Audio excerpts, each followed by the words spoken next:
technology was meant to be something great for us humans, but instead it's destroying us from the inside. To social media addictions, the constant checking your phone.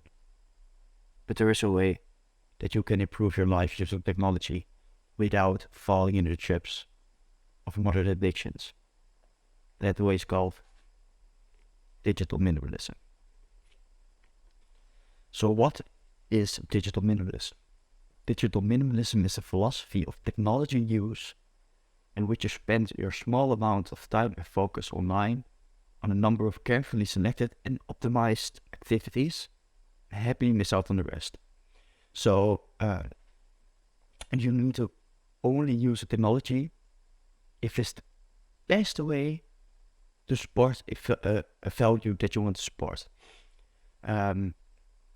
If it's not like the best way to support a value, you need to optimize it so it becomes the best one, or you need to leave it and choose the best one. Because most people don't optimize the time they spend online. I, for example, have optimized my YouTube quite well. I only am subscribed to a carefully selected number of people I want to follow, and so they only come on my feed, and I also only watch the videos. So my whole YouTube For You page is like only education videos, and I deleted like that shorts page, which is on your For You page. So like my YouTube is only, I'm not distracted by any other thumbnails or something. So if you use a technology that is the best way to support your value, for example, learning online, like educational content, then optimize that activity as much as possible. There are a couple of principles that come to the digital minimalism, and one is clutter is costly. Because every app, social media app, service, device may have a very good benefit on its own. But if you clutter your time and attention with all these different kinds of apps and services and devices, those benefits will diminish. And so alone they may have some benefits, but if they are cluttered all together, those benefits disappear. There's a philosopher who also wrote a book called Thoreau. He has very good theory, the Thoreau's economics or something, and in which he says optimize your lifestyle. So he looked at what his life costs. He first optimized his life so it would cost as little as possible, and then he looked at what his life would cost, and then he calculated how much he needed to work for to support that lifestyle, and he only worked 1 day a week. So less can be more because he now has a lot more free time. You can also use this theory in your social media use. So first, optimize your social media use. Look at how much time you need to spend online and only spend that amount online. Then the second principle of digital minimalism is optimization is important. So fully optimize the few moments and apps you have online, because if you spend too much time, there's a diminishing return curve on your benefits you spend online. So if you spend too much time, the benefits will diminish more and more. For example, there's also imagine you have a car store and employees. So if you hire an employee, he will bring in more profits because you can then sell more cars. But if you hire another one and another one and another one and another 10 one and another 20 one, at a certain moment those new employees won't add any benefits because you have just too many employees. The same counts for your social media and your technology use. And then the third principle of digital minimalism is intentionality is satisfying. Because the moments spent online that are intentional and optimized will be extremely satisfying. Like, imagine you intentionally grab your phone to watch educational content for an hour, like an Andrew Woman podcast, for example. It will be extremely more satisfying when you grab your phone mindlessly and start scrolling social media for an hour. So intentionally, so if you use your moments online intentionally, that is much more satisfying than if you just mindlessly use technology. And so then are the principles of digital minimalism. But then, how do you become a digital minimalist? There's a 3-step process we need to start with to become a digital minimalist, to live a digital minimalist lifestyle. And it is a digital declutter. And step 1 of the digital declutter is you need to take a 30-day break from optional technology. So optional technology is all technology that goes to a screen, so like your phone and laptop and shit, like not your fucking microwave or something, but just a 30-day break from all technologies and optional technologies, except for ones that are completely critical. For example, your dad who needs to pick his daughter up from sports, and she texts you when we need to be there. Which of the thing you can do is like door technology for that. But most people have like shitty excuses, but so most excuses are not really critical, but if it's really critical, they only can and they can use it. And so that's step 1, 30-day break from optional technology. Then step 2 is in those 30 days and rediscover and explore activities that are meaningful and satisfying. So high quality activities. And like reading, podcasts, sporting, working out, making something crafting something, painting, like activities you find meaningful and satisfying in your life. And the first 2 weeks will be difficult, and it is like no technology and just within the structure and like for some activities, but it will be very satisfying and very blessed, and your life will get happier because you will like spend your time more satisfying and meaningful. But the first 2 weeks might be difficult, but it is important to make a good decision at the end of 30 days. Because step 3 is at the end of the 30 days, you carefully choose which option of technology will be let back in your life. So don't just treat it like a dopamine detox for 30 days and do nothing for 30 days and then completely let all technology back in your life, because that will not work. So carefully choose which optional technology will be let in your life with these 3 factors in mind. You need to tick off all these 3 boxes if you want the new technology to be let in your life again. And the first box is that it needs to serve something you deeply value. Then the second box is the best way to serve this value. And if you check off all those 2 boxes, then the third box is make clear how and when to use it.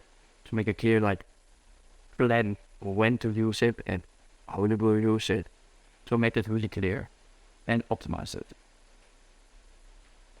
Then the book continues with what high quality leisure is, or how you can spend your free time.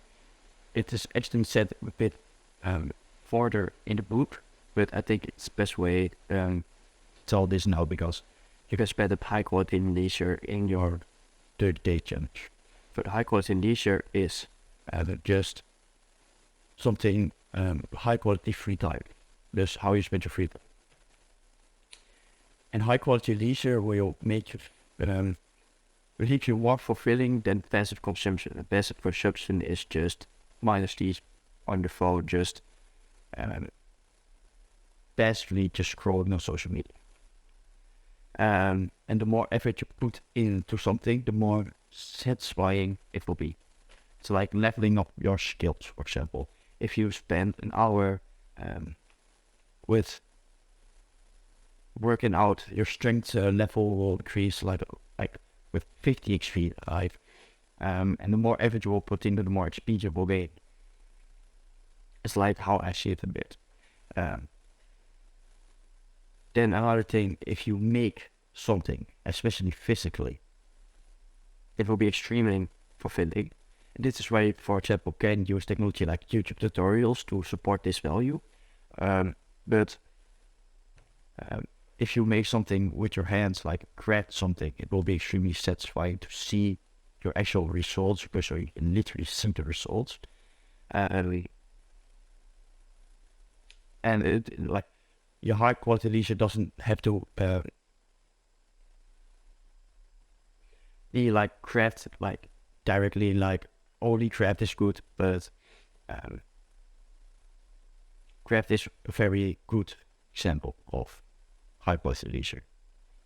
Another type of high quality leisure is to seek quality, complex social interactions. So, for example, in a group, or like a good conversation, or like a group dynamic, and for example, you can join a club, or like join a soccer club or football club, I mean, and a fight club, bootcamp club, for example, or a book club maybe, so for example, like those types of things where you're in a group setting and stuff. It's really a high quality, complex social interaction that is very good for your very good quality leisure. The second part of the book starts, like the second part of the book, first part was like how to become a digital minimalist and what is digital minimalism. The second part of the book starts a bit with some practices about a good lifestyle. For example, that you need to spend more time in solitude. Solitude is a state in which your brain doesn't get any input from other brains. So most people think a geological border means solitude, so you won't have anyone around you, but you can actually have anyone around you and still don't have any input from other brains. So like you can be in a room full of people but still be alone with your thoughts and don't get any input from other brains. It's more unlikely, but it's still possible. And like input from other brains can be like other people talking to you, but also like reading, listen to music, that sort of stuff. The benefits of spending time in solitude is you will gain a lot more ideas, because you will have actually time to think. People don't think a lot these days because they're constantly distracted by their phones. You have a better understanding of yourself, because you will spend actually some time with yourself and you alone, which you haven't actually done quite a lot. And to actually have bring more closeness to others, because a balance in solitude and connection will build a lot stronger relationships and a happier life than if you don't have any solitude. Then there's also this phenomenon called solitude deprivation. And this is a state of mind when you spend zero to close amount of time alone with your thoughts or in solitude. And because of smartphones, this mostly is because smartphones, if you constantly have a smartphone in your pocket, you will, every moment you will maybe spend some time in solitude, for example, in waiting in line, you will instantly grab your phone and distract yourself. You're constantly distracting yourself, just distracting and distracting. So you won't have actually spend any time in solitude. And solitude deprivation, because of smartphones, people suffer from solitude deprivation and some anxiety and mental health problems. So a good practice is to delete all social media from your phone. Like if you really need social media to support the value, you can optimize it and only use it on your laptop or PC, for example, but delete it from your phone, because so you won't be distracted all the time by all the social media on your phone. Definitely.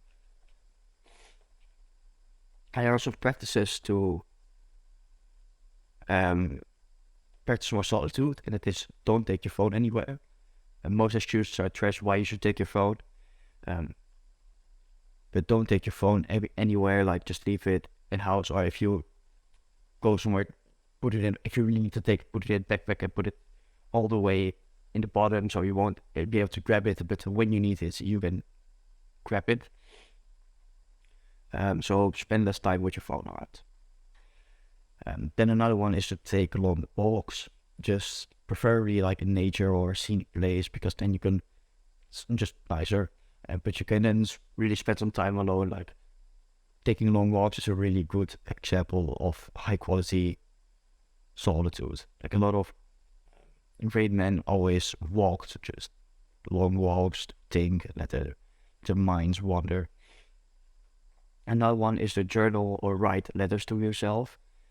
So you can like sort your thoughts, good, and it's also a way of good solitude. I personally always journal. It's a really good way to like strangle your mind. Like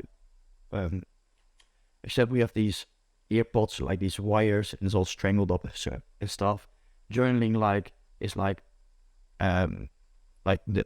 those wires are your brain, and when you journal, you're just unstrangling them. So that is how journaling works on your mind.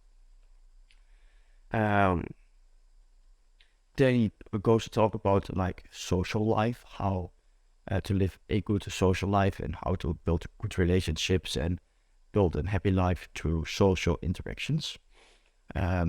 Because social media nowadays replaces a lot of offline interactions. So social media is not only the thing that makes people lonely, but like because of social media, people will false sense of relationship, so they won't have to, so they feel like they won't have to spend more time with the person offline, and that leads to mere loneliness and miserable lives.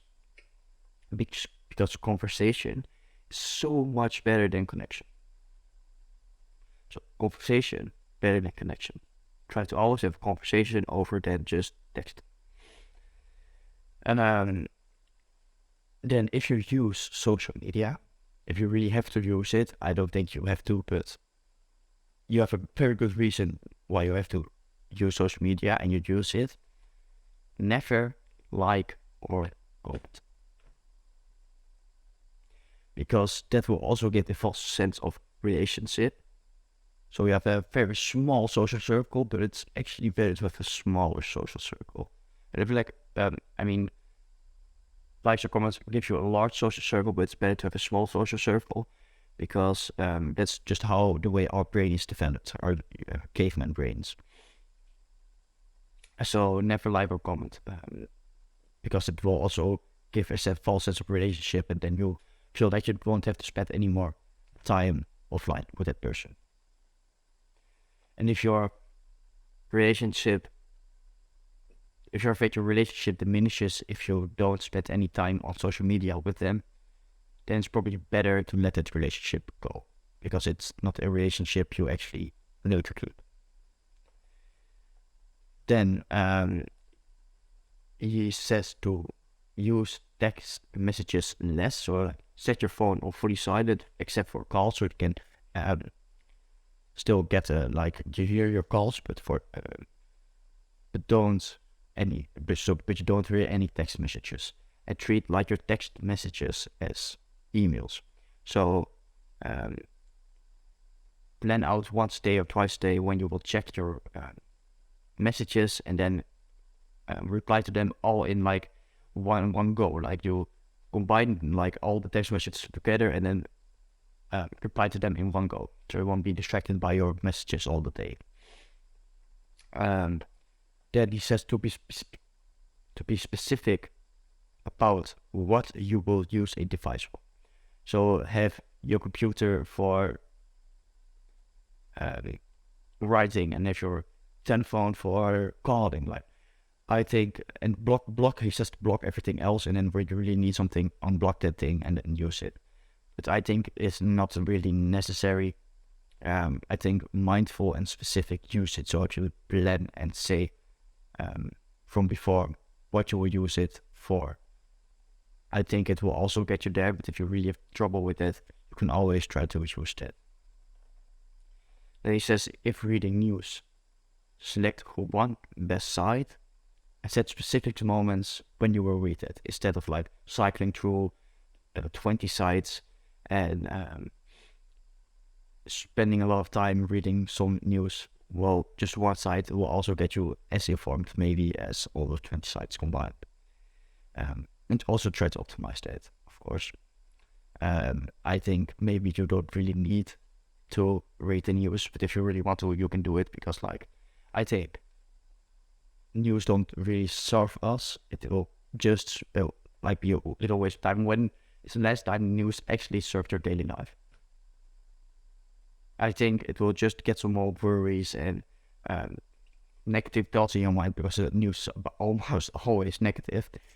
So I think consuming news is not really a good thing. And the last tip I have from the book, if nothing works for you and you're still like addicted on social media, so you can always buy a flip phone. So it's a really extreme consequence, but I think if nothing else works, you can always consider buying the flip phone, so you don't have any smartphone with you. That was my the things I learned from the book Digital Minimalism by Newport.